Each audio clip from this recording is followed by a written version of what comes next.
Hei fetelor, bună! În acest video o să vorbim puțin despre Flyer și despre programul de loialitate ce începe acum cu campania numărul 9.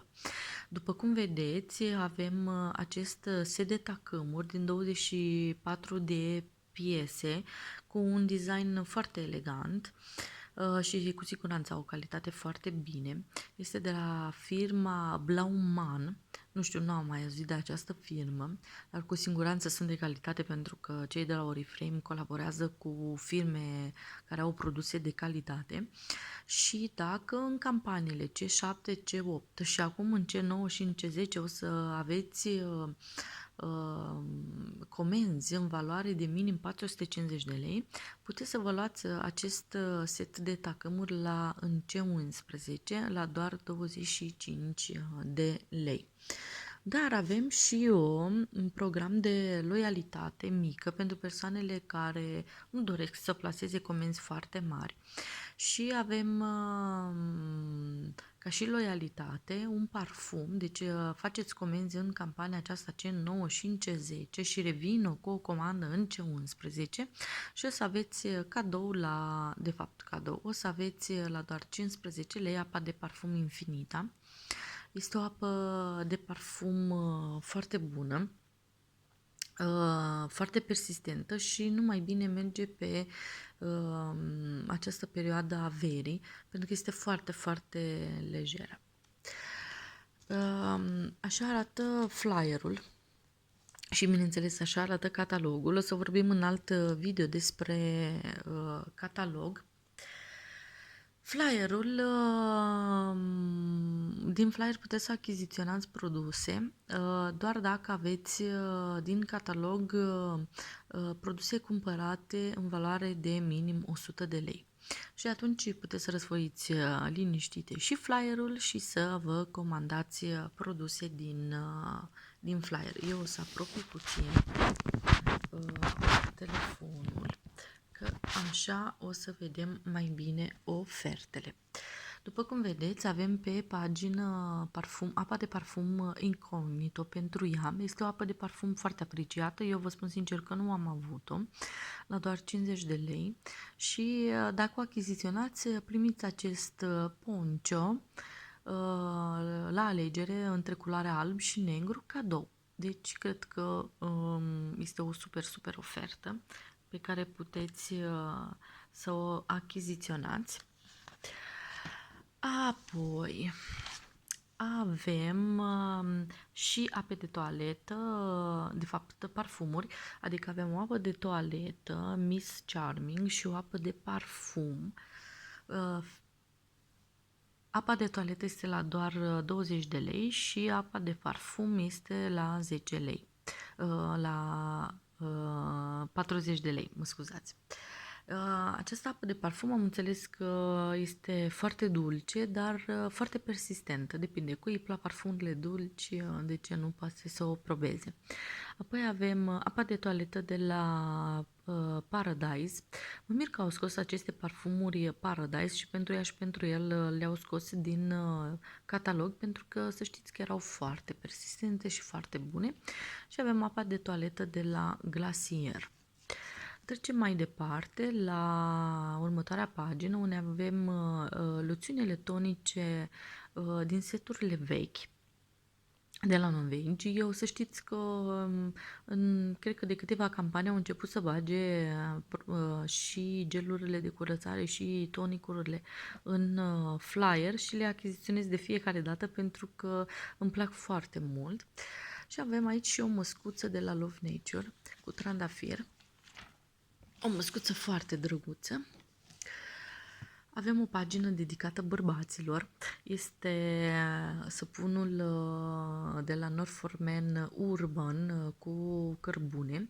Avem această cremă de față cu efect antibătrânire de la Norforman Advised. Să știți că este o cremă foarte bună. Soțul meu chiar o folosește după ce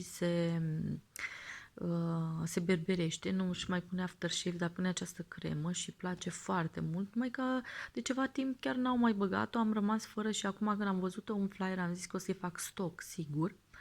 Și avem și spuma de ras. în ofertă.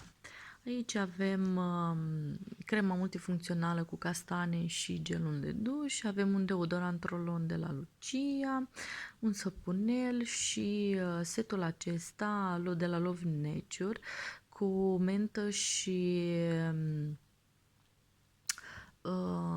cum se cheamă, și zmeură.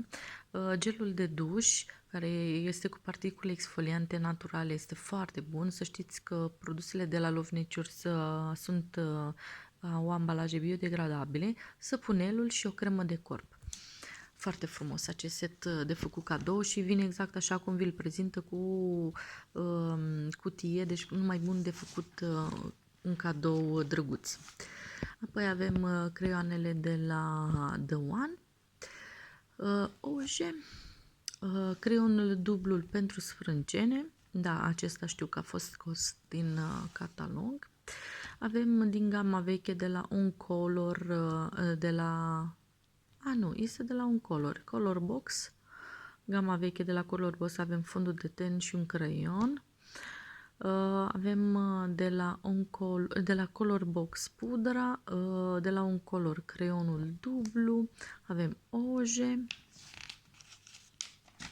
Practic este aceeași gamă, Un Color sau Color Box este aceeași gamă, numai că Un Color este gama îmbunătățită de la Color Box.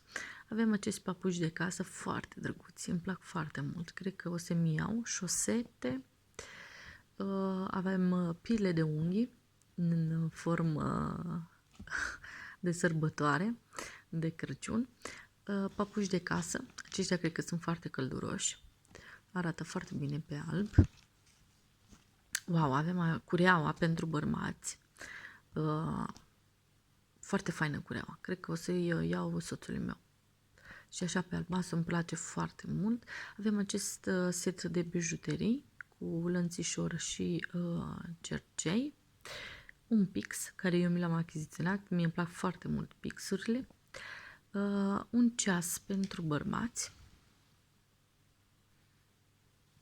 foarte drăguț ceasul, are o curea maronie.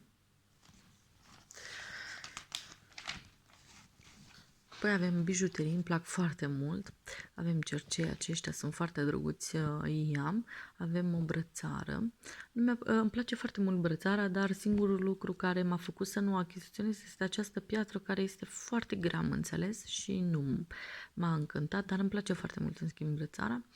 Avem acest colier foarte drăguț la baza gâtului, inelul London, colierul, iarăși un colier foarte chic, exotic. Avem și din gama exotic tasel cercei, care mie îmi place foarte mult, îmi plac foarte mult pentru că au acest verde, și este un verde așa care îmi place foarte mult. Colierul de la aceeași gamă, un alt colier, cercei,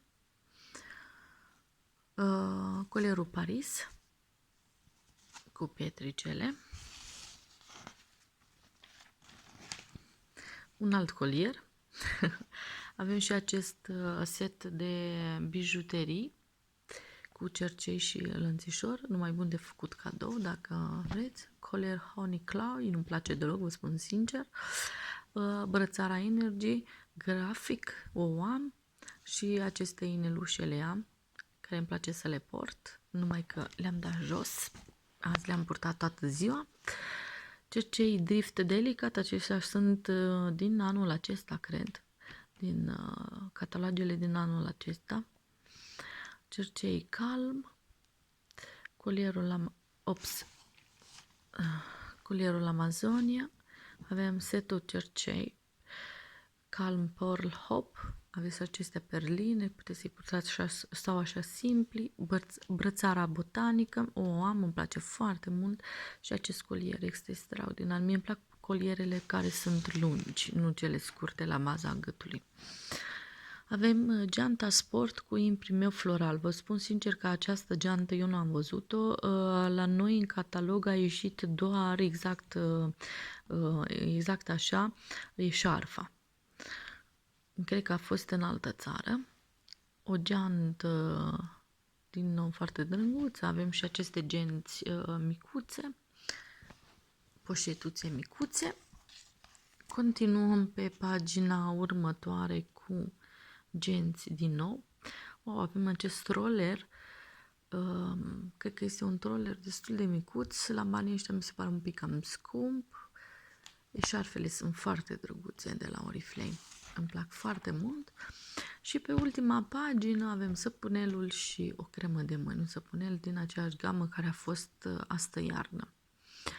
Da, acestea au fost ofertele din flyer și programul de loialitate.